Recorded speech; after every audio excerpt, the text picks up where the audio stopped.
Well, welcome back for another episode of the Chamber Podcast. My name is Rob Johnson, and this is episode 109. So, very special episode today. It's a remote show. Joining me on the line is Anne Doyle. She is a global speaker, journalist, elected official, overall a major change agent in the world. And Anne, I am so honored to have you on the show today. Welcome in. Well, it's fun to be here. Thank you very much, Rob. And I absolutely could have gone on much longer with your introduction. You've had such a phenomenal career, and it's fascinating to read back and see all of the different pieces that have led you to where you are today. If someone asks you to give a quick biography of an elevator pitch, what do you tell them? What's the opener that you tell them if they want to run down on your background, who you are, and what you've done? Oh, that's a tough one. I think I probably these days would say I'm a troublemaker. I've always been someone who was looking to be on the cutting edge of progress, and that really goes back to all the way I think of me coming of age at a really interesting time in the United States, where I was coming out of college at a time of tremendous change in this country.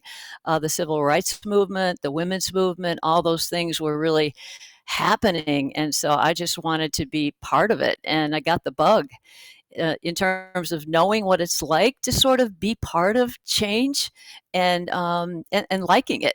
I'm somebody who doesn't like to settle in one place. I mean, I like to do interesting work. I like to feel challenged. And when I feel I'm not challenged anymore, I'm looking for the next thing. I love that. So leaving college, obviously in the middle of a pretty intense time, what was the first step after college that led you into journalism? Well, number one, I am the daughter of a sports broadcaster. So my father was a radio and television sports broadcaster, but my mother also taught speech and debate at Indiana University. So I come from a family of, communications was kind of like the family business. And on Yeah. top of that, I'm the big sister of 7 children. And so you can imagine our dining room table. And I remember one time a friend in high school came over for dinner afterwards. She said to me, does your family like always fight like that at dinner? And I said, we weren't fighting. We were just having a conversation. And, and so really just coming out of, just had great parents who encouraged all their kids my dad had a saying. He told every one of us. He said, the world is a very, very competitive place, and if you're not the best one for the team or the job or the opportunity, it will eliminate you, but just never eliminate yourself. And so they really, I think, taught us how to get out there and go after things that intrigue you. So with that, looking at, the world being a very competitive marketplace, obviously newsroom journalism was a heavily male dominated field. I imagine still very much is to this day. How did you deal with that during that era? And what was that like? Was it a bit of an easier go, largely because your dad had experience in that background, so you could pick his brain on things? I'm just curious what that dynamic was like. Yeah, well, we're going way back. I mean, I'm very happy to acknowledge that I graduated from the University of Michigan in 1972.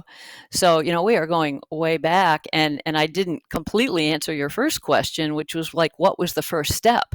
And I did graduate work at in Northwestern University in terms of in journalism. But when I started looking for a job, I had never heard a woman do a radio newscast ever. I had never seen a woman do a television newscast. There was Barbara Walters, and she was doing the Today Show.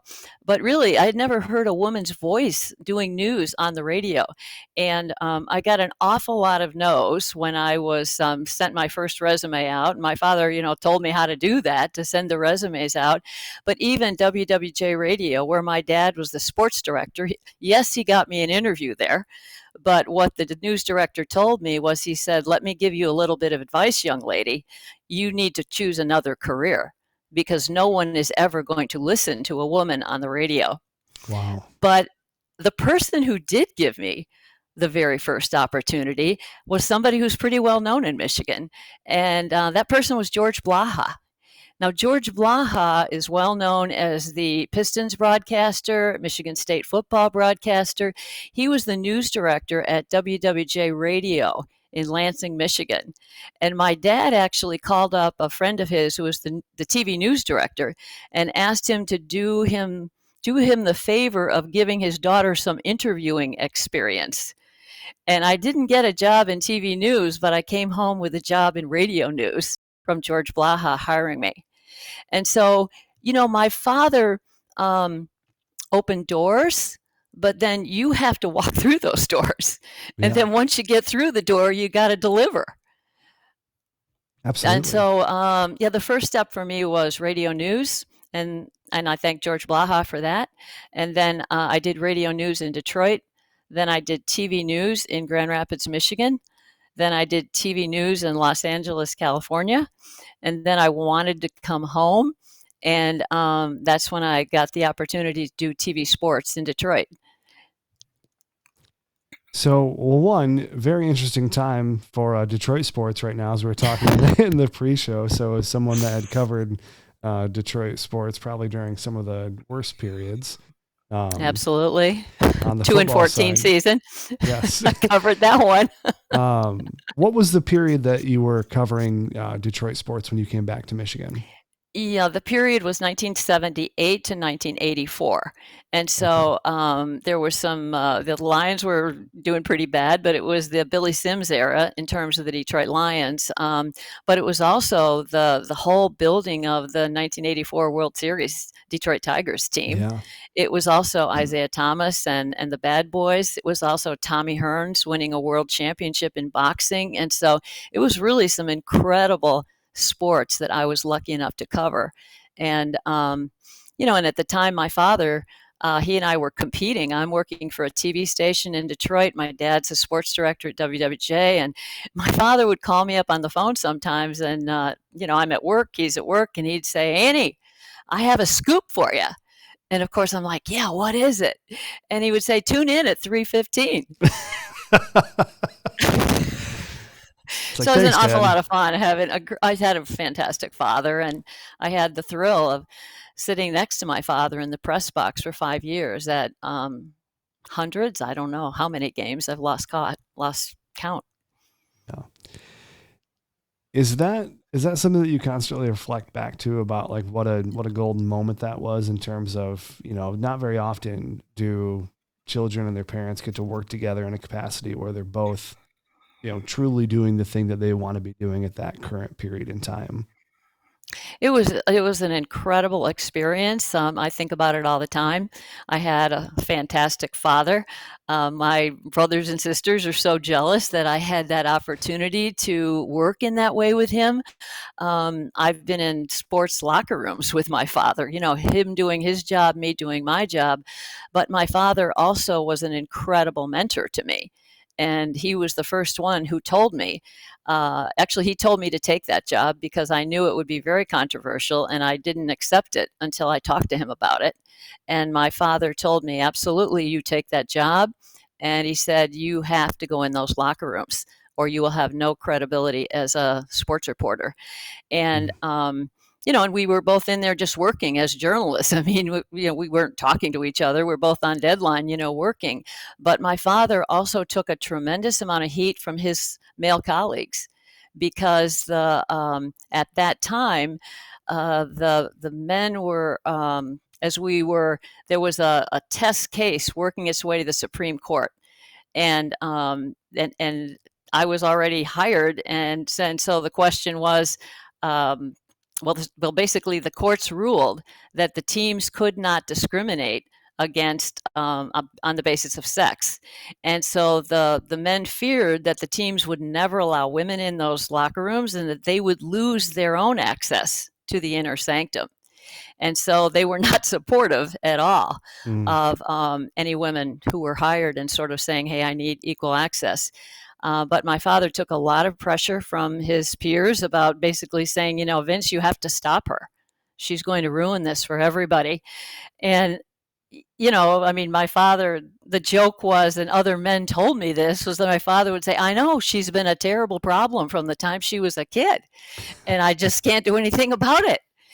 Whereas, but to me, behind the scenes, he was an incredible mentor about, how to handle the tests that come also. Yeah.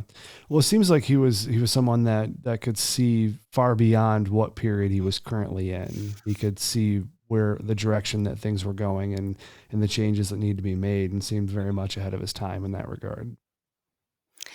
Well, my dad's mother was Irish, and she hopped a boat to America when she was 16 years old with her girlfriend.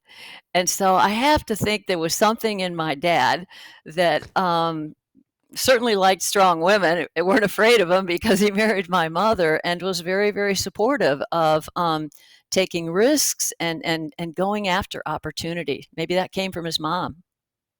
Yeah. Yeah. Maybe so. I can't, it's hard when I hear people say, like when they're talking about their family stories and they're like, yeah, they just got on a boat at 16 years old from Ireland, came to the States. It's like, we don't do that. Like that doesn't happen. As far as I know today, it's just such a different era. It's hard to understand that turning into, a family settling in a particular area. And then, just so much production coming out of that one decision. It's just such an interesting concept. Right, right. And way back then at the turn of the century, when you hopped a boat for America, there was no communication with your family. You were gone. Yeah. There's no Twitter. There's no Twitter. Yeah. You're not texting them Yeah, on the that's right. boat There's saying, hey, no I made it on Zoom. safely. Yeah. There's no FaceTime. Right. Exactly. Yeah. It's that Right. same boat going back with a letter that you hope makes it there. That you made it safely. Months later, right, right, Yeah. yeah, but that's, I mean, you think about what those people did, people who, ancestors and immigrants, I have great respect for them in terms of people who take the chance to try to go after a better life, and it often involves a lot of suffering and a lot of risk. Yeah. Yeah. It seems like people, especially in those eras, did a lot more with a lot less. And that's a pretty interesting statement about, where culture and society is today with the tools that we have. And, it seems like a Right. lot, very interesting conversation, for another show, I'm sure. So Yeah. As we wrap up about my dad, I I yeah. I will say, the Detroit Free Press last Sunday had a fantastic, front page story where they were asking people, who've been longtime Detroiters about memories in terms of the Detroit Lions, who suffered through what we've suffered through. And the one thing I talked about was my dad, because I just wish he would be here to witness this today, because the euphoria that's sweeping across Michigan right now, I've never seen anything like this. And never, even with the Tigers winning the World Series, I mean, the Pistons winning a championship, all those Stanley Cup championships. Never seen anything like this. It's pretty cool. It's electric, and it's catching on, far beyond the borders of Michigan. People are, Is it? it's, I thought it was like Detroit against everybody. I think, and that's the common phrase, right? You see the hats and the shirts, and it's always been that Detroit versus everybody mentality. But I think with what has happened since that first playoff win, and as people's teams are closing out of the race, it's wild to see how many people are Oh, like, I want it, like I want this for Detroit, and seeing people attach oh. themselves to it. Oh, right, right. That's pretty cool. It's just That's such an pretty interesting cool. It's thing to the see. And underdog. absolutely, I think it's that story of like, we just, I was watching, Dan Campbell's press conference, and he was talking about, how people in Detroit, like, this is the culture that's here. It's not California. It doesn't have the beaches. It doesn't have, the fame of Hollywood and whatnot. This is Detroit. It's blue collar. It's salty. It's gritty. And that's the story that people are attaching themselves to. Yeah, well, there's so much going on with Detroit right now. I mean, we're seeing this city, Motown, rise in a way that is also a first in my lifetime. I didn't grow up in Detroit. I actually grew up in South Bend, Indiana. I'm the daughter of a New Yorker. My dad was a New Yorker, and my mother is Chicagoan. But we grew up around Notre Dame, hating Michigan State. We didn't play Michigan back then, but so I came to Detroit when I was already in college, when my father came here to work for WWJ. But I am a Detroiter. I am a Michigander. There's no Absolutely. Hoosier left in me. Absolutely. So Anne, you've had a Hall of Fame career as a journalist. And you had mentioned at the top of the show how, when you're ready to move on, you move on and you want to be, extremely all in and passionate about the work you're doing. So what was the transitionary period between, all right, I am now closing the book on journalism and moving to something else? Well, the reason what happened there was I covered TV sports for 5 years in Detroit, and the natural next step, I was with WJBK TV2, which is now Fox. It was CBS back then. The natural next step in terms of a television news career, if you didn't want to just stay in one place and to grow, would be to go to the networks. And so I was interviewed by ABC and CBS, and they ended up hiring Phyllis George, Miss America, back then to do sports. And so they just were not ready at the network level at that point to hire a woman, real journalist, to help cover sports in some Mm, ways. And so to me, I was sort of like, okay, well, then I'm looking around for the next opportunity. I am not afraid to walk away not knowing what's next. And I've done that multiple times in my career in terms of, and so I basically finished out my contract and I went to Atlanta and I actually created a small communications business and ended up doing a lot of work for the CEO of Coca-Cola and did some really interesting things in Atlanta. But that was really like a transition period for me. I worked for UPI, but I was really just like a freelancer, sort of looking around for how do I take my skills and use them in a new way. And it was a transition for me because, as I said, I did a lot of work for Coca-Cola, and I was planning to stay in Atlanta, but I ended up falling in love with a Michigander who, right after we got married, immediately came back to Detroit. So I came back to Detroit at that time, and then same thing. I'm looking around for how do I use my skills in Detroit, and you got to go to the auto companies if you are interested in making some good money and doing some interesting work. I mean, you're looking yeah. at the auto industry. And so I was very lucky that having worked for Coca-Cola, done a lot of work, I had a pretty good transition there to sort of prepare me in a lot of ways for moving into the auto industry. But I also was very lucky in that I walked into looking for a job at Ford at a time they were really looking for me. They were looking for traditionally they're people who are in public affairs, which is really working with the news media, handling the media, came out of newspapers and the car books, Car and Driver, Road and Track, Buff books. But television was just becoming so important at that time. They needed people with television skills. And I remember when they offered me that job, and I told the vice president, I said, you know what, I really don't know anything about the auto industry. My definition of horsepower has four legs. I'm an equestrian, literally. And he said, Ann, we have 100,000 people who know about cars. We need somebody who understands TV. And so that was the entree. But then the great thing about working for a big company like that is then they keep pushing you, and the opportunities, they keep throwing you into deeper water. And if you can swim, they'll keep throwing you in deeper and deeper water. It's fascinating as I'm sitting here listening to the story, and I know as we talked about in the pre-show, and I love that conversation we had. It was basically, I had asked you if when you look back at your career and see all the different pivots you've made and all the things you've done, you'd said it just seems like always like the next logical step. And in my mind, when I'm hearing, you're covering, the Detroit sports scene in the '80s, and then you're like, oh, I'm just going to start up this little communications company, go work for the CEO of Coke, no big deal.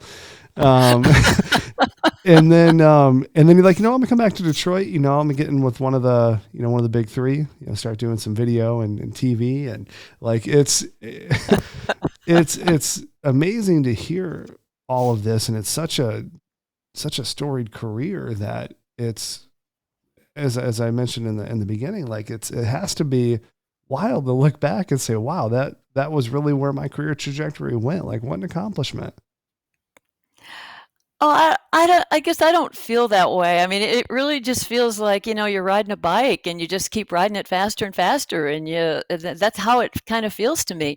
A fun story about that entree to Ford Motor Company that I think is relevant is that I had only been there maybe about 2 weeks, and my boss said, "Hey, Anne, Mr. Pastillo wants to see you," and I'm like, who's Mr. Pastillo? I had no idea. And he was like, yeah, he's like a senior vice president way up on the top floor, get in the executive elevator and go up and talk to him. I'm like, okay. So, and I walked in and, I sat down and we started talking, and we started talking about sports. And we all we did was talk about sports. And, after about 15 or 20 minutes, the executives administrative assistant comes knocking on the door, and saying, "Hey, Mr. Pastillo, your next meeting is here," that kind of thing. And he's like, "Okay, okay." And I said, "Pete, is there something else? Is there something you wanted me to do?" And he said, "No, I just wanted to know what you knew about sports." And he became a mentor to me because, and I guess what I learned from that is credentials are transferable. Mm, And so the fact that I passed his test in terms of the credibility, he was a huge Boston Red Sox fan. And so he's somebody who told me he read the sports page before the Wall Street Journal every day. mm, And so the fact that I passed his test opened the doors for me in terms of I might be able to do a good job at Ford too. yeah. Well, it sounds like every aspect that you've done within your career, there's been such a pure authenticity to the work where it's been something that you've thoroughly and truly enjoyed. And I think that's what a lot of people miss. I know I talked to you at the top of the show about a lot of business owners listening to this show, and that's one of the biggest pieces of advice I've given when I consult is when you look at your career trajectory, you always need to make sure that you're truly passionate about what it is that you're doing, because that opens up so many more doors because people can see how excited you are about what you do. Right, exactly. And, one of the things that I did when I took an early retirement from Ford, and I took that early retirement because I was a single mom and my son was just entering his teenage years, and it was able to give me the kind of flexibility I wanted during those years. And at that time, I started writing my book. And in my book, the very first, I kind of patterned it a bit off of Stephen Covey's 7 Habits of Highly Effective People. Yeah. And I had 7 qualities that I felt that high achieving women needed to master next in order to move into leadership. And I would say 6 of them apply very well to men too. There's only one that's really, which I call womaninity, which is kind of parallel to masculinity. But my point is that number 1 on my list is find your passion. Yeah. You got to find your passion, because that's the fire in your belly. That's the joy, because work is hard, and especially if you want to achieve and compete with some tough competition, it's hard. And so you've got to have that joy. You've got to have that passion. You've got to have meaning behind it. Otherwise, it's just hard work. Yeah. And your book, it's called Powering Up How America's Women Achievers Become Leaders. And that's on Amazon as well as Audible as well. Did you do the, I'm curious, did you do the Audible narration? Yes, of course. What was that? Was that a fun process? It's hard. Yes. You maybe have done that, or We you do it here do at the that as part studio. of your. Yeah. Oh my God! I was in New York for a week. I think I was. It's hard. Yeah, It's it, like, it you need to takes a say long that time to again read a with a book. similar tone. Now, go back and say it again. All right, let's cut. Say it again. It's absolutely, it's a whole Yeah. journey. It's not as simple as just, like reading your kid a bedtime story. You gotta, there's a lot to it. There's a lot to it, and you kind of understand now why really famous people don't always do it. They let a professional actor or actress, do that for them. And and wonderful writers and leaders aren't always great at reading audiobooks either. Yeah, absolutely. So Anne, What's a day in the life look for you today? So what's not necessarily today, but just on a normal day to day, what is Anne Doyle up to these days? Well, COVID was a really big turning point for me because prior to COVID, I mean, there's a whole chapter where I ran for office and I served in political office because I'd always been telling other women to run for office. And so I felt like I should probably do that. But prior to COVID, after I published my book, I was traveling a lot. Nationally and globally. I did a lot of work for the U.S. State Department. They sent me to some pretty amazing places, including Saudi Arabia, believe it or not, to talk about leadership. Wow. And so that was a number of really fun, challenging years with a lot of travel. But COVID brought everything to a screeching halt for me. And, because like can't travel, you can't, it's like stop. And it was a great transition because I think I mentioned that I'm an equestrian. I've been a horse woman all my life. Got my first horse when I was 13, but the one thing I could do during COVID was I could ride, and I started riding, training horses and riding. More than I'd ever had time to do before. And so I'm not going to give that up at this point in my life. I'm starting to travel a little bit more, but I ride 5 days a week. Oh, wow. Yeah, I ride 5 days a week. And I ride, I don't know if you know anything about horses, but I ride dressage, which is an Olympic sport. And I ride some pretty fantastic horses and train with a trainer. But I also do Western reining because I'm a cowgirl at heart. I grew up riding quarter horses. And so I still do Western reining. And so, my son is 31 years old. He's around. I'm pretty much ready to say I'm kind of retired. Yeah. So I'm not seeking. I'm starting to get asked to speak a lot again, and there was a part of me that's. I'm really interested in what's going on with the next generation. Um, I'm the mother of a son, so I care very much about what's going on, obviously, with young men. Um, and also, I've always been involved in terms of women's leadership. And so, I've been out of the trenches of the workplace for over 20 years. And so I'm really interested in what's going on right now. And so my interest in speaking, particularly to the Brighton Chamber of Commerce, invited me to speak last week. And I told Julianne Williams, I'm really interested in hearing what's on the women's mind. I want to know what are their challenges? What are they struggling with? Let's build in as much time in that program for us to have a conversation as for them to listen to me. Because if there's something that I can share that's helpful, I'm very happy to do that. And that's interesting to me. But other than that, I'm I'm not looking for the next big job or anything like that. I'm finally ready to say, let the next generation take it on. But I have to say, I'm a little discouraged about some of the things in terms of women's progress that I think I'd like to see women get turbocharged again. Yeah. Well, who knows? Maybe there'll be something that comes up on the horizon that'll make you get back in the game. You never know. You never know. Well, Anne, you are an absolute trailblazer, and what a fantastic time I've had interviewing you today. Well, thanks. You ask great questions. Well, I could talk to you for another 4 hours, and it would not be an issue at all. I have so many more additional questions, but perhaps we'll get you back on here and do a part 2. Okay, that'd be great. Thank you, Rob. Absolutely. And so I'll make sure that your book is linked in the show notes, as well as your website and where people can learn more about you. Thank you so much, Anne.